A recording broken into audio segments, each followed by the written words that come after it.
நடந்து வரும் T20 உலகக்கோப்பை தொடர் என்பது இப்போது இறுதிக்கட்டத்தை தொட்டுவிட்டது.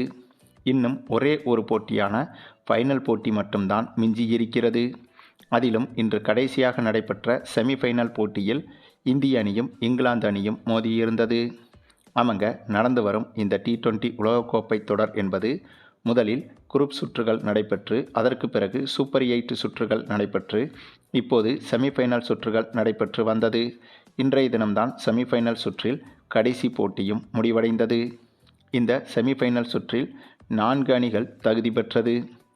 South Africa, New Zealand, India, England போன்ற அணிகள் இந்த செமிஃபைனல் சுற்றுக்கு தகுதி பெற்று விளையாடியது. இதில் சவுத் ஆப்பிரிக்கா அணியும் நியூசிலாந்து அணியும் நேற்றைய தினம் மோதியிருந்தது. இந்த போட்டியில் நியூசிலாந்து அணி வெற்றி பெற்று இறுதிப் போட்டிக்கு தகுதி பெற்றுவிட்டது. அதனைத் தொடர்ந்து மற்றொரு செமிஃபைனல் போட்டியான இந்தியா மற்றும் இங்கிலாந்து அணிகளுக்கு எதிரான போட்டி இன்றைய தினம் நடைபெற்றது. இந்த போட்டி மீதான எதிர்பார்ப்பு என்பது மிகப்பெரிய அளவில் இருந்தது. அதற்கு காரணம், இங்கிலாந்து போன்ற ஜாம்பவான் அணியவே செமிஃபைனல் சுற்றில் இந்திய அணி வீழ்த்துமா என்ற மிகப்பெரிய எதிர்பார்ப்பு இருந்தது. அதேபோல சொந்த மண்ணில் இந்திய அணியை வீழ்த்துவது என்பது இங்கிலாந்து போன்ற அணிகளுக்கும் கடினம்தான். அதிலும் இந்த தொடர் முழுக்க இங்கிலாந்து அணியும் சிறப்பாக விளையாடியிருக்கிறது, இந்திய அணியும் சிறப்பாக விளையாடியிருக்கிறது. அப்படி இருக்கும்போது இன்று நடைபெற்ற இந்த ஒரு போட்டியில் இதில் எந்த அணி வெற்றி பெறும் என்ற மிகப்பெரிய எதிர்பார்ப்புகளுக்கு மத்தியில்தான் இன்றைய போட்டி தொடங்கியது. இந்த போட்டி தொடங்கி டாஸை வென்ற இங்கிலாந்து அணி முதலில் பந்து வீசுவதாக தேர்வு செய்திருந்தது. இந்த ஒரு தேர்வு என்பது ஒட்டுமொத்த கிரிக்கெட் வரலாற்றில் இங்கிலாந்து அணி செய்த மிகப்பெரிய தவறாகவும் மாறியது. அதாவது, இதுவரை கிரிக்கெட் தொடங்கிய காலத்திலிருந்து இங்கிலாந்து கிரிக்கெட் அணி செய்த மிகப்பெரிய தவறு என்றால் அது இந்த தவறுதான். அதற்கு காரணம், இங்கிலாந்து அணி பந்து வீச்சை தேர்வு செய்த பிறகு பேட்டிங் செய்ய களமிறங்கிய இந்திய அணி என்பது இன்று ருத்ர தாண்டவ பேட்டிங்கை வெளிப்படுத்தியது. அடினாலும் அடி, கொஞ்ச நஞ்ச அடி இல்லைங்க, நாயடி பேயடி அடித்து ஜாம்பவான் அணியான இங்கிலாந்து அணியவே மொத்தமாக சிதைத்து விட்டது இந்திய அணி என்றுதான் சொல்ல வேண்டும். ஏனென்றால் இந்த போட்டியில் ஓப்பனிங் இறங்கிய நம்ம சஞ்சு சாம்சன் கடந்த போட்டியில் எங்கு விட்டாரோ அதே அதிரடியை இந்த போட்டியிலும் தொடங்கினார்.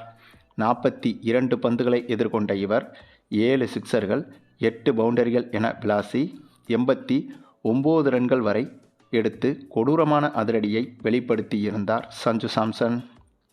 அதே சமயம் இவருடன் ஓப்பனிங் இறங்கிய அதிரடி மன்னன் அபிஷேக் சர்மா இந்த போட்டியில் சொற்ப ரன்களில் விக்கெட்டை இழந்திருந்தார். இவரும் இந்த போட்டியில் அதிரடியாக விளையாடியிருந்தால் இன்றைய போட்டியில் இந்திய அணி எடுத்த ரன்கள் என்பது இன்னும் மிகப்பெரிய உலக சாதனையாக மாறியிருக்கும். ஆனாலும் அபிஷேக் சர்மா வெறும் 9 ரன்களில் விக்கெட்டை இழந்தார். அதனைத் தொடர்ந்து அடுத்த அதிரடி மன்னனான பாக்கெட் டைனமோ என்று அழைக்கப்படும் இசான் கிசான் களமிறங்கி இவரும் அதிரடியாக விளையாடி வெறும் 18 பந்தில் 2 சிக்சர்கள், 4 பவுண்டரிகளோடு 39 ரன்கள் வரை எடுத்திருந்தார். இவரை தொடர்ந்து அடுத்ததாக நம்முடைய சிவம் துபேவும் வெறும் 25 பந்துகளில் 43 ரன்கள் வரை விளாசி அதிரடியில் மிரட்ட, இதனால் இந்திய அணியின் ஸ்கோர் என்பது மளமளவென எகிர ஆரம்பித்தது. அதன் பிறகு இந்திய கேப்டன் சூரியகுமார் யாதவ் வெறும் 6 பந்துகளில் 11 ரன்கள் மட்டுமே எடுத்து விக்கெட்டை இழந்தார்.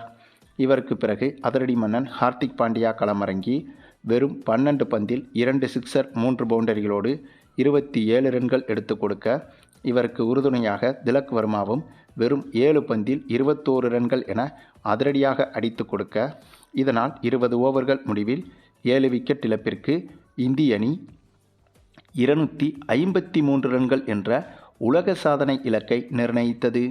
அதாவது, இங்கிலாந்து போன்ற மிகப்பெரிய ஜாம்பவான் அணிக்கு எதிராக இவ்வளவு பெரிய இலக்கை இதுவரை கிரிக்கெட் வரலாற்றில் எந்த ஒரு அணியும் நிகழ்த்தியதே கிடையாது.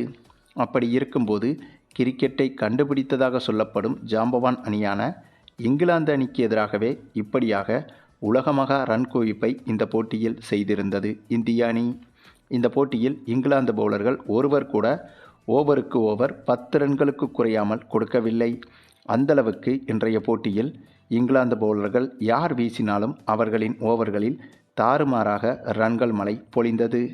இதனால்தான் இங்கிலாந்து அணியால் இந்த போட்டியில் இந்திய அணியை கட்டுப்படுத்த முடியவில்லை. பின்னர் இந்த 253 ரன்கள் என்ற இலக்கை சேசிங் செய்ய களமிறங்கிய இங்கிலாந்து அணியை பொறுத்தவரையில் இங்கிலாந்து அணியும் அதிரடியாகத்தான் விளையாடியது. ஆனாலும் கூட இந்திய அணியின் பந்துவீச்சு என்பது இங்கிலாந்து அணியை ஒரு கட்டத்தில் மொத்தமாக சுருட்டிவிட்டது. அதற்கு மற்றொரு மிக முக்கிய காரணம், என்னதான் இங்கிலாந்து அணி சூப்பராக பேட்டிங் செய்திருந்தாலும் கூட இந்திய அணி நிர்ணயித்த இலக்கு என்பது மிகப்பெரிய இலக்காகும்.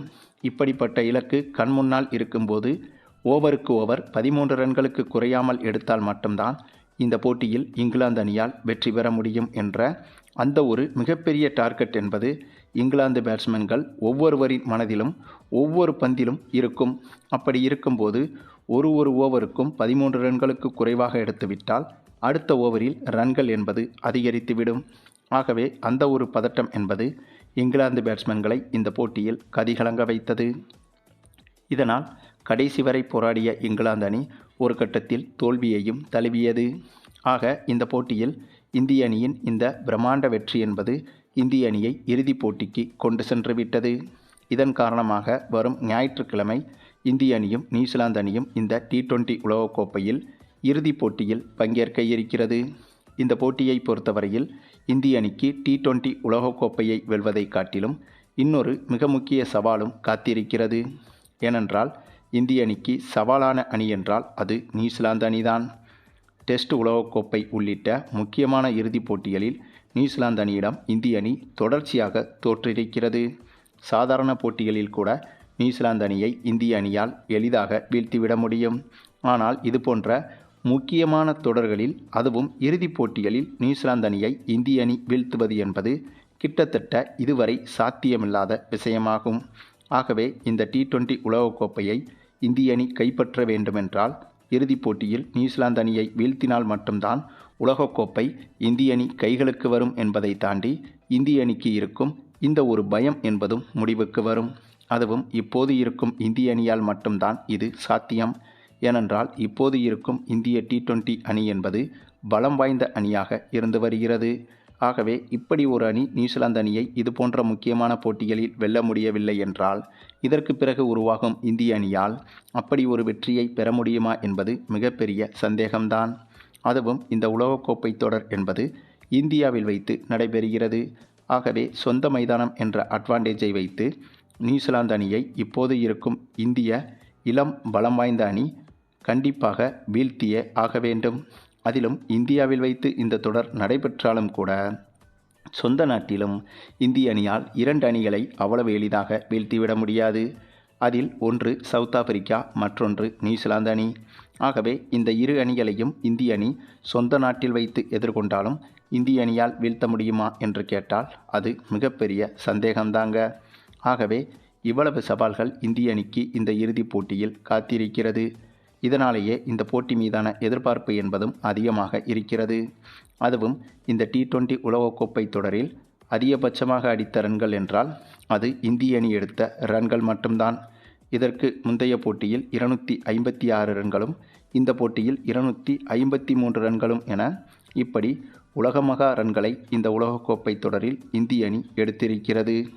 சரி, நீங்கள் சொல்லுங்கள், இப்படிப்பட்ட நம்முடைய T20 இந்திய அணி என்பது இறுதிப் போட்டியில் நியூசிலாந்து அணியை எளிதாக வீழ்த்திவிடுமா என்பதை பற்றி உங்களுடைய கருத்துக்களையும் கமெண்டில் தெரிவிங்க.